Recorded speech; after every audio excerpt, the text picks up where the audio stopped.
नमस्कार दोस्तों, मैं हंसराज चौधरी आपका स्वागत करता हूं अतुल्य भारत ज्योग्राफी के यूट्यूब चैनल पर।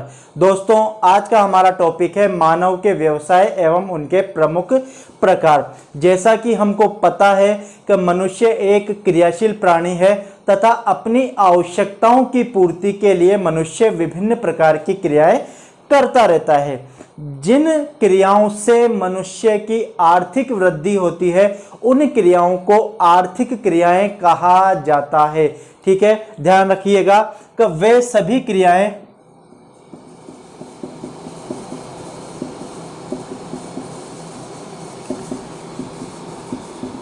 जिनसे मनुष्य की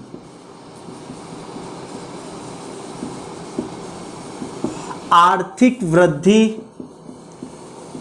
होती है उन्हें आर्थिक क्रियाएं कहा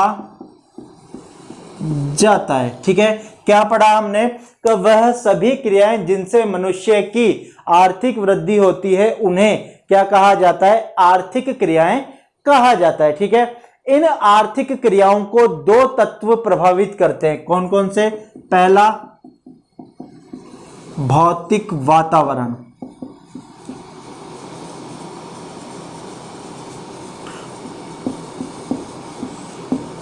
तथा दूसरा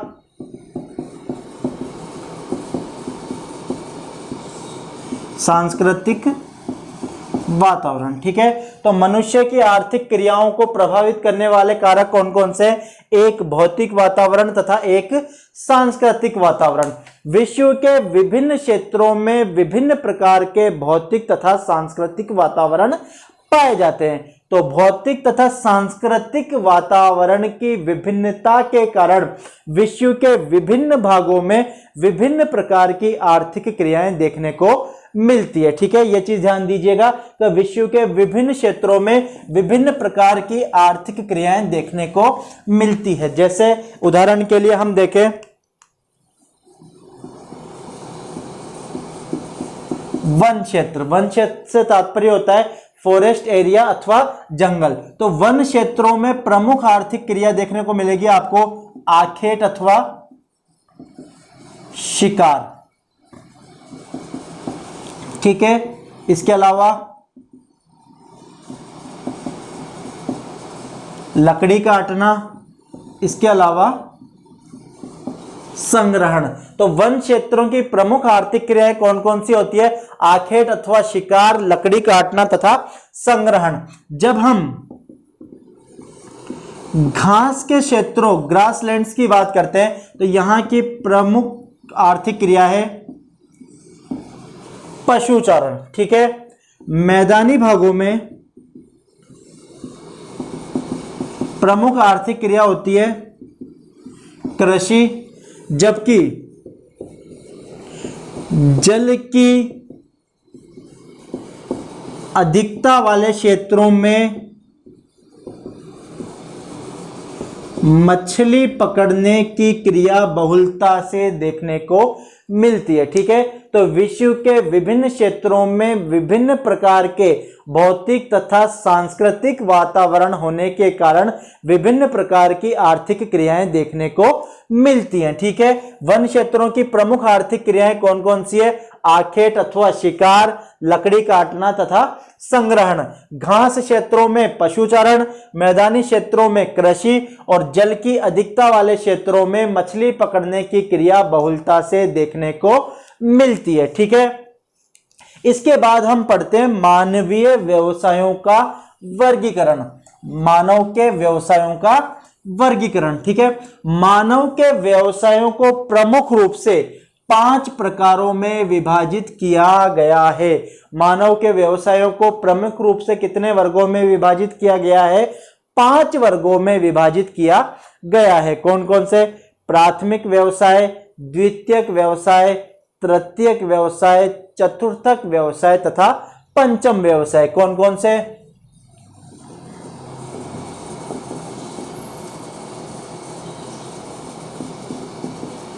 प्राथमिक व्यवसाय,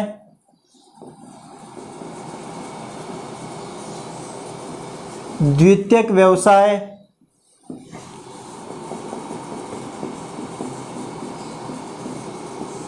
तृतीयक व्यवसाय,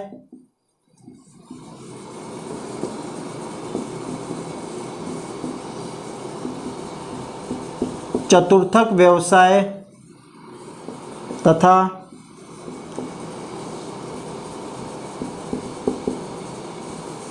पंचम व्यवसाय। ठीक है, कितने वर्गों में विभाजित किया गया है? 5 प्रमुख वर्गों में विभाजित किया गया है। कौन कौन से? प्राथमिक व्यवसाय, द्वितीयक व्यवसाय, तृतीयक व्यवसाय, चतुर्थक व्यवसाय तथा पंचम व्यवसाय। जब हम इनके उदाहरण की बात करते हैं कि किस व्यवसाय के अंतर्गत कौन सी आर्थिक क्रिया आती है, तो एक बार यहाँ पे शॉर्ट में देख लेते हैं, फिर आगे हम इनको डिटेल में पढ़ेंगे। प्राथमिक व्यवसायों के अंतर्गत आखेट, संग्रहण, लकड़ी काटना, पशुचारण, कृषि तथा खनन, ये क्रियाएं किसके अंतर्गत आती है? प्राथमिक व्यवसायों के अंतर्गत आती है। द्वितीयक व्यवसायों के अंतर्गत निर्माण, विनिर्माण तथा प्रसंस्करण उद्योग सम्मिलित किए जाते हैं। तृतीयक व्यवसायों के अंतर्गत संचार, परिवहन, व्यापार एवं वाणिज्य,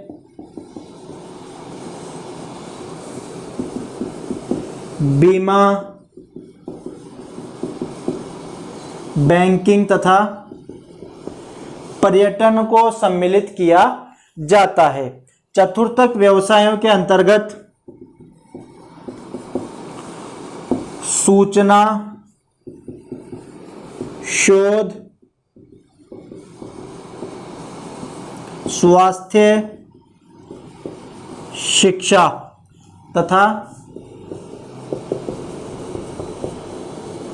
प्रबंधन को सम्मिलित किया जाता है। जबकि पंचम व्यवसायों के अंतर्गत सरकार,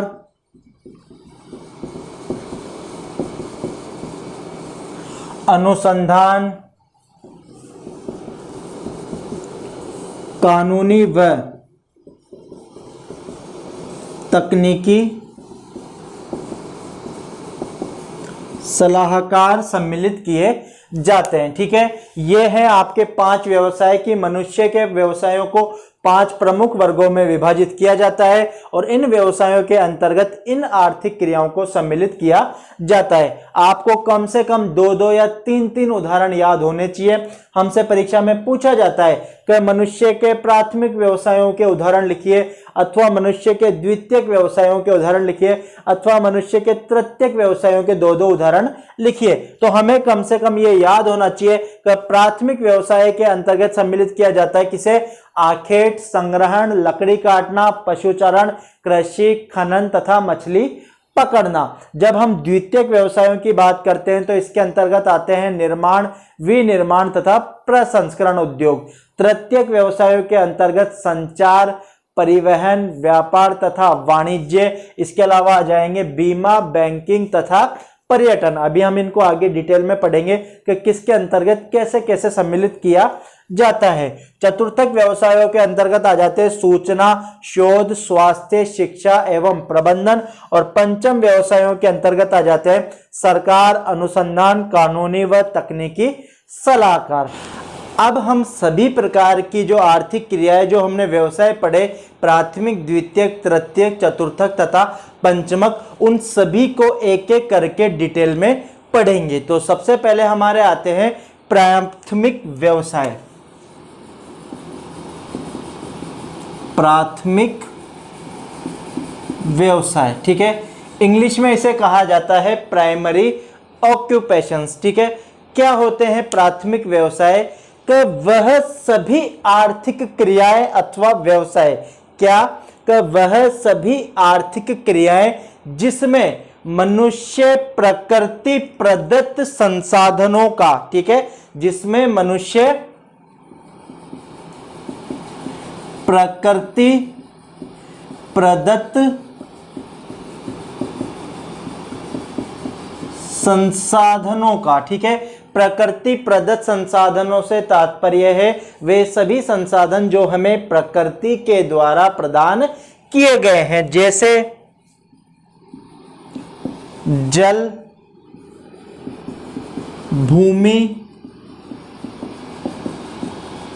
वनस्पति, खनिज इत्यादि का प्रत्यक्ष अथवा सीधे रूप से, इस शब्द पे ध्यान दीजिएगा, प्रत्यक्ष अथवा सीधे रूप से उपयोग करता है, उन सभी आर्थिक क्रियाओं को प्राथमिक व्यवसायों के अंतर्गत सम्मिलित किया जाता है, ठीक है। वह सभी आर्थिक क्रियाएं जिनमें मनुष्य सीधे तौर पर प्रकृति से प्राप्त संसाधनों जैसे भूमि, जल, वनस्पति तथा खनिज का प्रत्यक्ष रूप से क्या करता है, उपयोग करता है, उन सभी आर्थिक क्रियाओं को क्या कहा जाता है, प्राथमिक व्यवसाय कहा जाता है, ठीक है। इसके पश्चात एक चीज ध्यान दीजिएगा कि जब हम प्राथमिक व्यवसायों की बात करते हैं तो विकसित देशों में उनकी जनसंख्या का केवल 5% भाग ही प्राथमिक व्यवसायों के अंतर्गत सम्मिलित है या फिर लगा हुआ है, जबकि विकासशील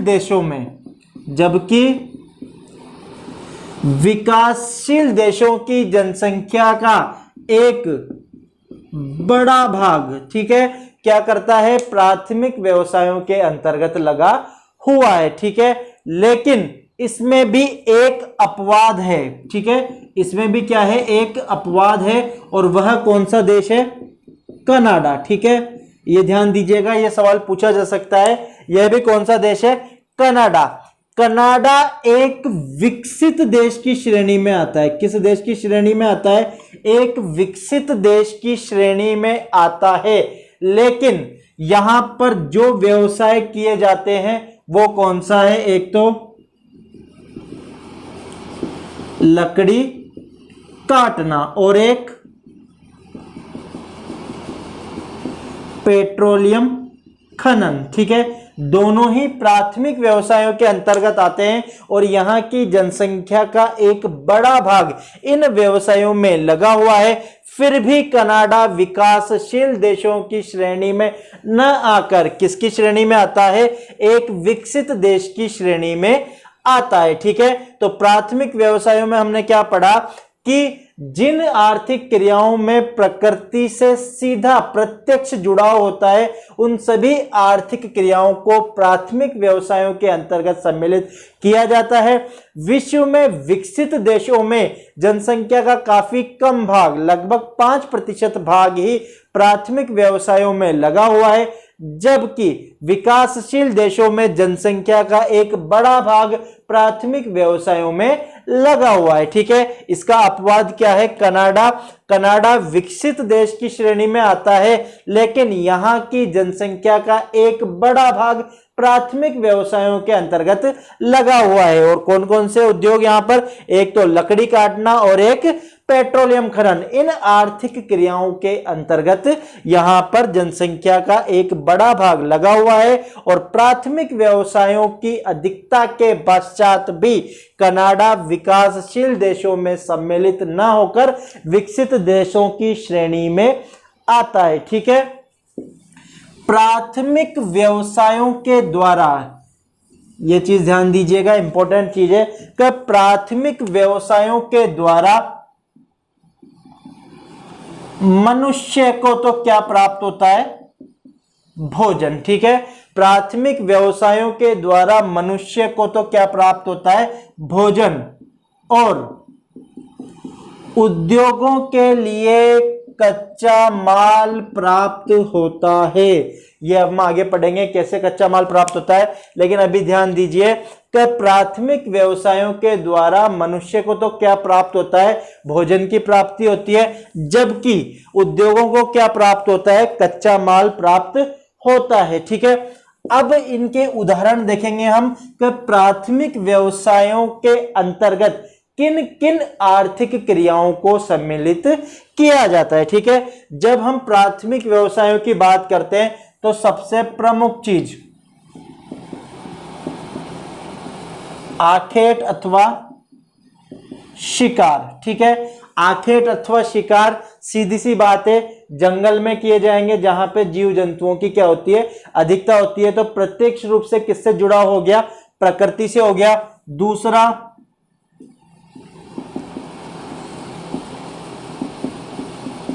लकड़ी काटना, लकड़ी काटने का व्यवसाय भी कहां पे किया जाएगा, वनों में किया जाएगा। तीसरा संग्रहण, संग्रहण भी कहां पे, वनों में। चौथा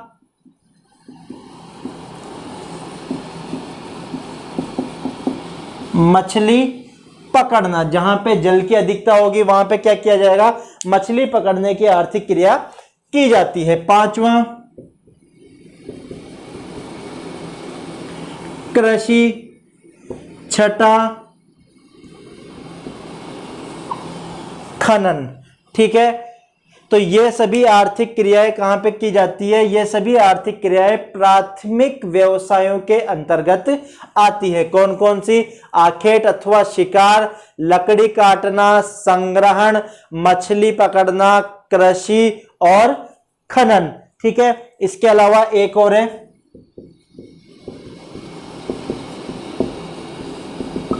पशुचारण।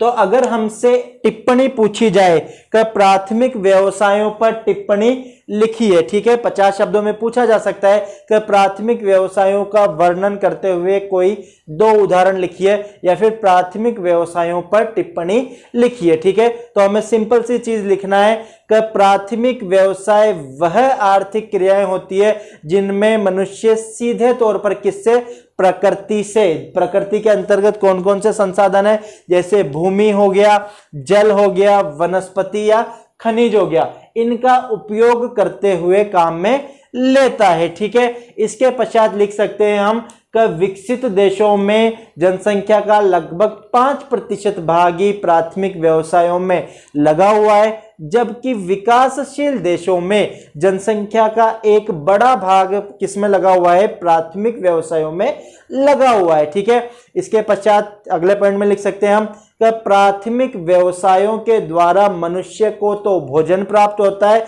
जबकि उद्योगों को कच्चे माल की प्राप्ति होती है। ठीक है, और इनके उदाहरण याद रखें तो प्राथमिक व्यवसायों के प्रमुख उदाहरण क्या हैं, आखेट अथवा शिकार, लकड़ी काटना, संग्रहण, मछली पकड़ना, कृषि, खनन तथा पशुचारण। ठीक है, तो ये सभी आर्थिक क्रियाएं सीधे तौर पर किससे जुड़ी हुई हैं, प्रत्यक्ष रूप से प्रकृति से जुड़ी हुई हैं। ठीक है, इसके पश्चात आता है हमारा द्वितीयक व्यवसाय।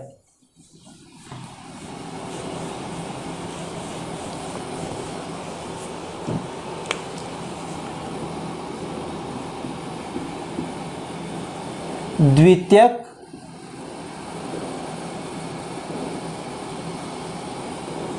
व्यवसाय। द्वितीयक व्यवसायों के अंतर्गत प्रकृति प्रदत्त संसाधनों का सीधे उपयोग न कर करके उन्हें परिष्कृत तथा परिवर्तित करके अधिक उपयोगी तथा मूल्यवान बनाया जाता है। क्या पढ़ा हमने कि द्वितीयक व्यवसायों के अंतर्गत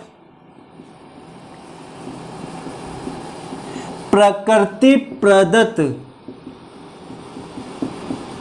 संसाधनों का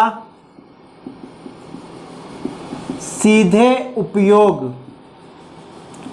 न, इस पे ध्यान दीजिएगा, न कर करके उन्हें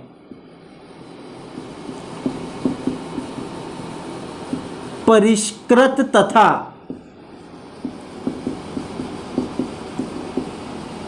परिवर्तित करके अधिक उपयोगी व अधिक मूल्यवान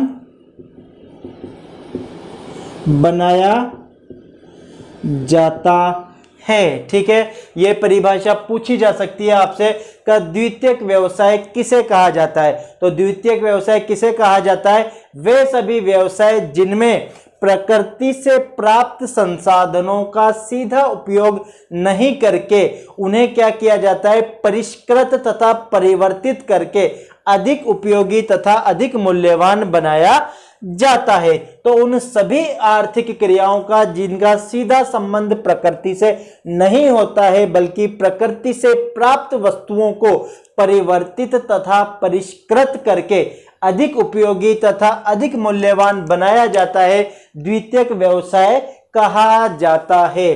ठीक है, इसके उदाहरण की बात करें, जैसे प्रकृति से हमें प्राप्त हुआ कपास।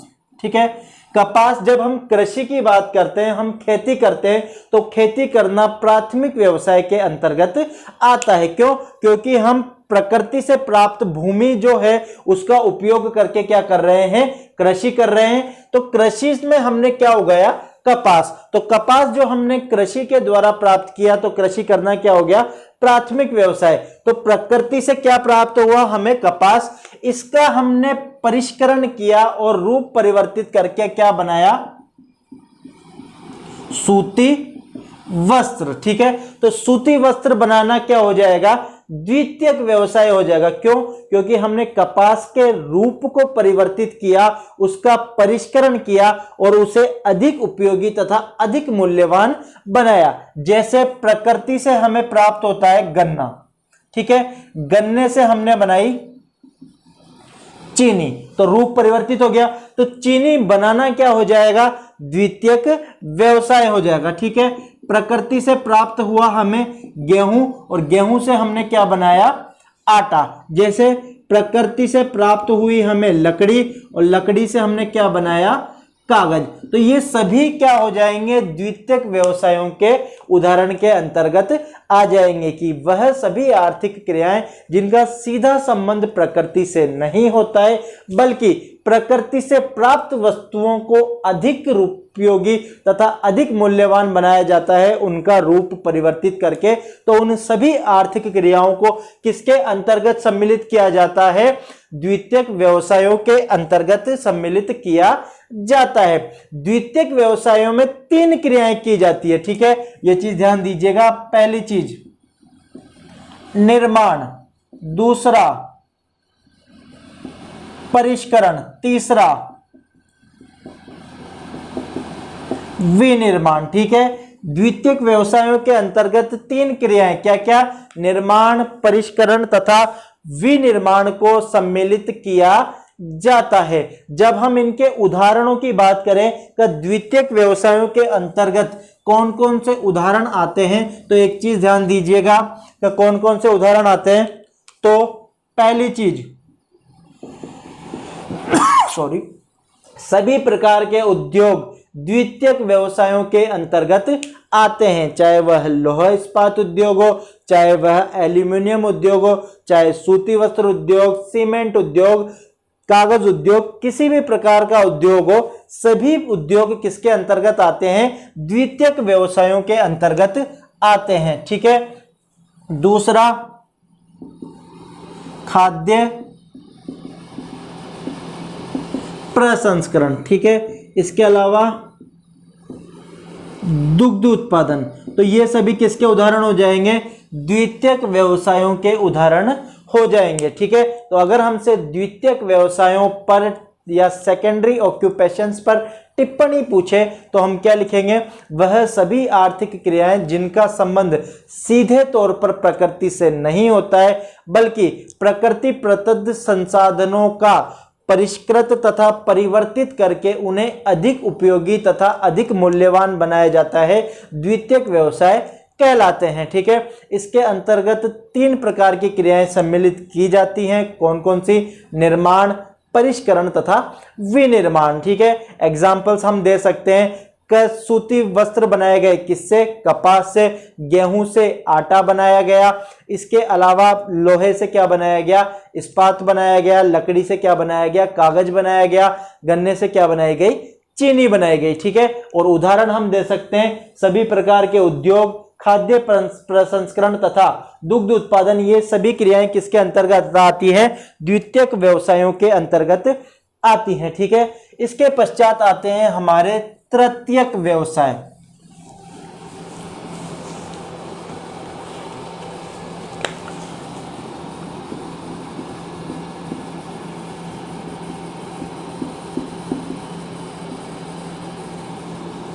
ठीक है, तृतीयक व्यवसाय में समुदायों को दी जाने वाली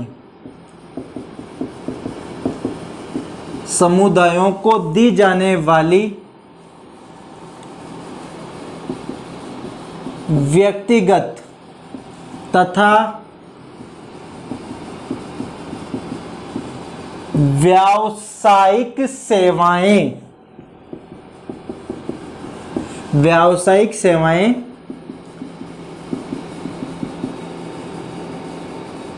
सम्मिलित की जाती हैं। ठीक है, जब हमसे पूछा जाए तृतीयक व्यवसाय की परिभाषा, तो तृतीयक व्यवसाय क्या होते हैं कि इन व्यवसायों के अंतर्गत समुदायों को दी जाने वाली व्यक्तिगत तथा व्यावसायिक सेवाएं सम्मिलित की जाती है। इस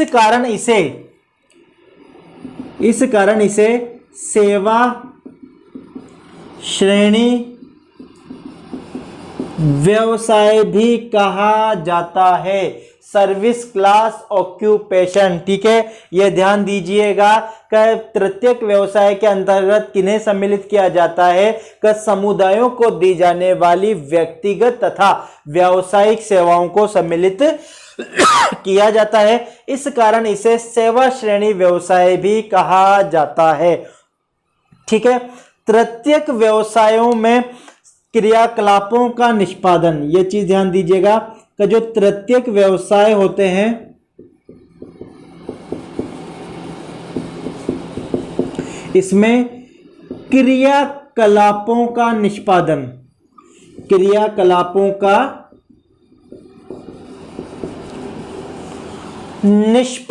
ठीक है, कुशल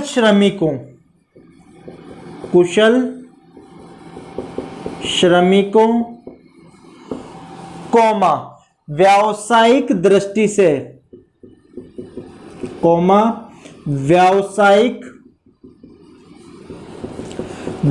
से प्रशिक्षित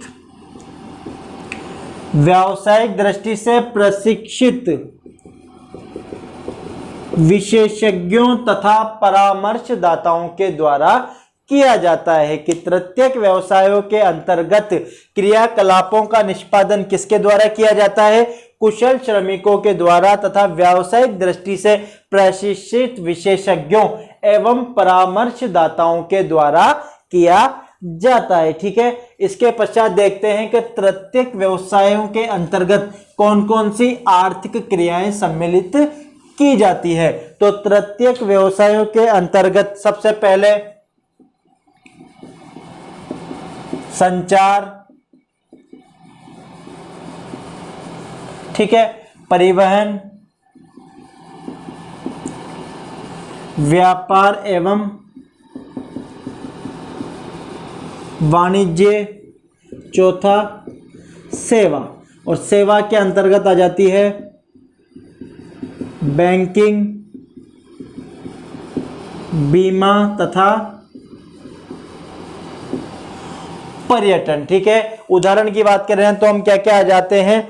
परिवहन, संचार, व्यापार एवं वाणिज्य, सेवा में कौन कौन से आ जाते हैं? बैंकिंग, बीमा तथा पर्यटन आ जाते हैं। ठीक है, तो ये हमें याद रखना है। तृतीयक व्यवसायों के अगर हमसे उदाहरण पूछा जाए कि तृतीयक व्यवसायों में कौन कौन से आर्थिक क्रियाएं सम्मिलित की जाती है, तो कौन कौन से की जाती है? संचार, परिवहन, व्यापार, वाणिज्य एवं सेवा, और सेवा में कौन कौन सी? बैंकिंग, बीमा तथा पर्यटन को सम्मिलित किया जाता है। ठीक है, इसके पश्चात एक चीज देखिएगा प्रत्येक व्यवसायों के अंतर्गत उत्पादन तथा विनिमय दोनों को सम्मिलित किया जाता है। ठीक है, प्रत्येक व्यवसायों के अंतर्गत उत्पादन एवं विनिमय दोनों को सम्मिलित किया जाता है। किसे किसे?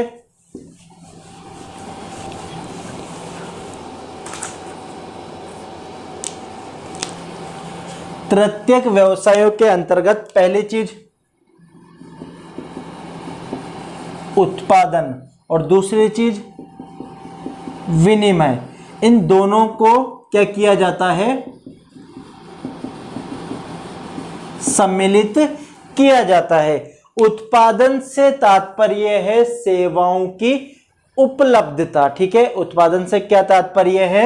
सेवाओं की उपलब्धता।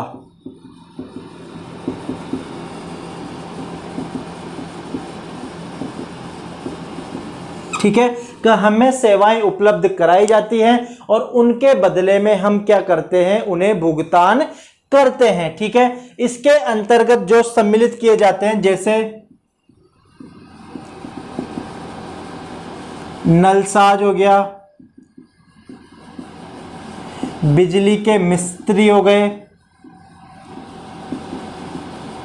दुकानदार हो गए, डॉक्टर हो गए या फिर वकील हो गए, तो इन सब से हम क्या लेते हैं? सेवाएं लेते हैं तथा इसका हम क्या करते हैं? उन्हें भुगतान करते हैं। तो प्रत्येक व्यवसायों के अंतर्गत दो क्रियाएं सम्मिलित की जाती है, उत्पादन एवं विनिमय। उत्पादन के अंतर्गत क्या सम्मिलित किया जाता है? सेवाओं की उपलब्धता, कि हमें सेवाएं उपलब्ध करवाई जाती हैं और उनका हम क्या करते हैं? निश्चित भुगतान करते हैं। जैसे नल ठीक करने वाले या बिजली के मिस्त्री, दुकानदार, डॉक्टर या वकील, इनसे हम सेवाएं लेते हैं और इन सेवाओं के बदले हम इन्हें क्या करते हैं? भुगतान करते हैं। जबकि विनिमय के अंतर्गत परिवहन, संचार इत्यादि को सम्मिलित किया जाता है। विनिमय के अंतर्गत परिवहन, संचार और व्यापार इत्यादि क्रियाओं को सम्मिलित किया जाता है। ठीक है, तो प्रत्येक व्यवसायों के अंतर्गत हमने क्या पढ़ा? कि प्रत्येक व्यवसायों के अंतर्गत समुदायों को दी जाने वाली व्यक्तिगत एवं व्यावसायिक प्रत्यक्ष सेवाएं सम्मिलित की जाती है। इसे सेवा श्रेणी व्यवसाय भी कहा जाता है। ठीक है, प्रत्येक व्यवसाय में क्रियाओं का निष्पादन कुशल श्रमिकों के द्वारा और व्यावसायिक दृष्टि से प्रशिक्षित विशेषज्ञों के द्वारा किया जाता है। जब हम उदाहरण की बात करते हैं तो इसके अंतर्गत आ जाते हैं संचार, परिवहन। ठीक है, इसके अलावा व्यापार, वाणिज्य, सेवा में बैंकिंग, बीमा तथा पर्यटन। प्रत्येक व्यवसायों के अंतर्गत उत्पादन तथा विनिमय को सम्मिलित किया जाता है। उत्पादन से तात्पर्य है सेवाओं की उपलब्धता। ठीक है, हमें सेवाएं उपलब्ध करवाई जाती हैं और हम उन सेवाओं का निश्चित क्या करते हैं? भुगतान करते हैं। जबकि विनिमय के अंतर्गत आ जाते हैं परिवहन, संचार तथा व्यापार। इसके पश्चात आती है चतुर्थक व्यवसाय। ठीक है, चतुर्थक व्यवसाय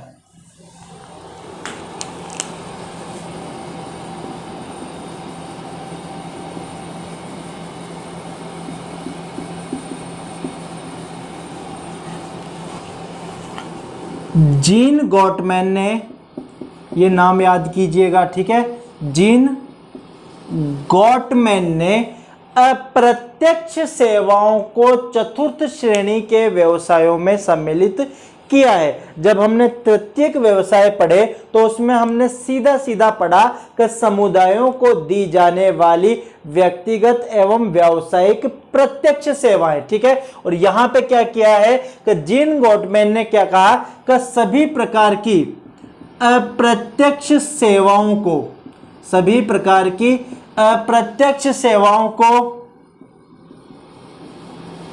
चतुर्थक व्यवसाय के अंतर्गत सम्मिलित किया जाता है। ठीक है, इसमें सूचना आधारित,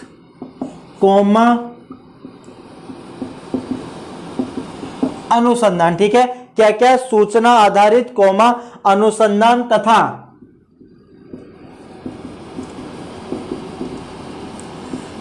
विकास आधारित सेवाओं को सम्मिलित किया जाता है। ठीक है, विकास आधारित सेवाओं को इस श्रेणी में सम्मिलित किया जाता है। ठीक है, सबसे इंपॉर्टेंट चीज क्या पढ़ा? अप्रत्यक्ष सेवाओं को इस श्रेणी में सम्मिलित किया गया है। और कौन कौन सी? सूचना आधारित अनुसंधान तथा विकास आधारित सेवाओं को इस श्रेणी में सम्मिलित किया जाता है। ठीक है, उदाहरण क्या आ जाएंगे इसके? जैसे कार्यालय भवनों कोमा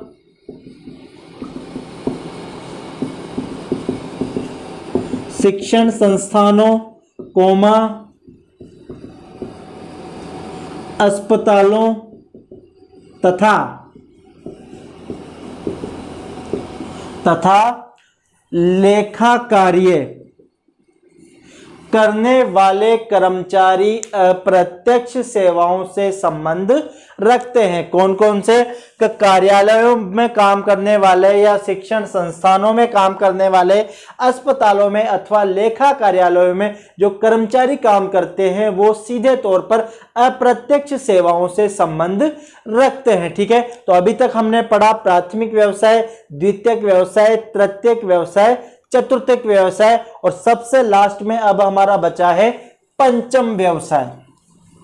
ठीक है, एक चीज ध्यान दीजिएगा, इन सभी के आपको उदाहरण याद रखना है। अगर निबंधात्मक प्रश्न आता है तो सभी के बारे में थोड़ी थोड़ी डिटेल लिखनी है। अगर लघुत्रात्मक आता है तो कम डिटेल लिखनी है और अतु लघुत्रात्मक आता है तो एक एक के बारे में आपसे थोड़ा पूछा जा सकता है।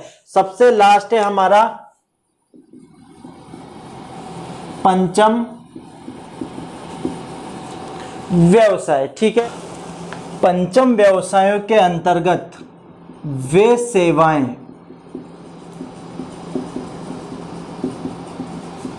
सम्मिलित की जाती हैं जो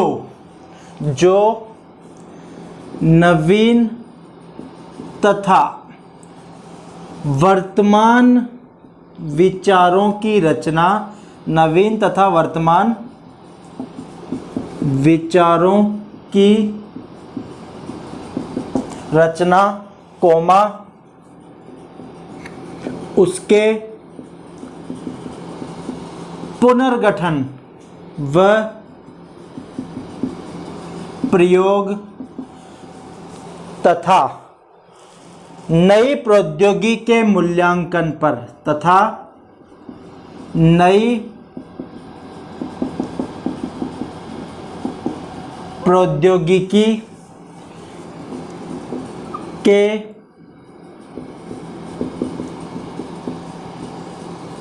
मूल्यांकन पर केंद्रित हो। ठीक है, ये चीज ध्यान दीजिएगा कि पंचम व्यवसायों के अंतर्गत वे सेवाएं सम्मिलित की जाती है जो नवीन तथा वर्तमान विचारों की रचना, उनके पुनर्गठन, प्रयोग तथा नई प्रौद्योगिकी के मूल्यांकन पर केंद्रित हो। ठीक है, यह भी तृतीयक व्यवसायों का ही एक उप विभाग है। ठीक है, पंचम व्यवसायों को भी क्या माना जाता है?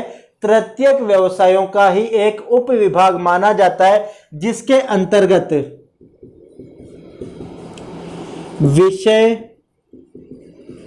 विशेषज्ञों कोमा निर्णयकर्ताओं कोमा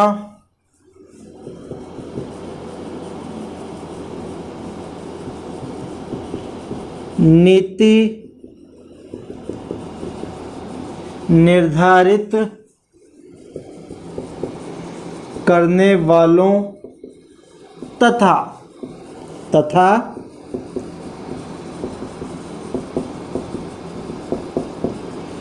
परामर्शदाताओं को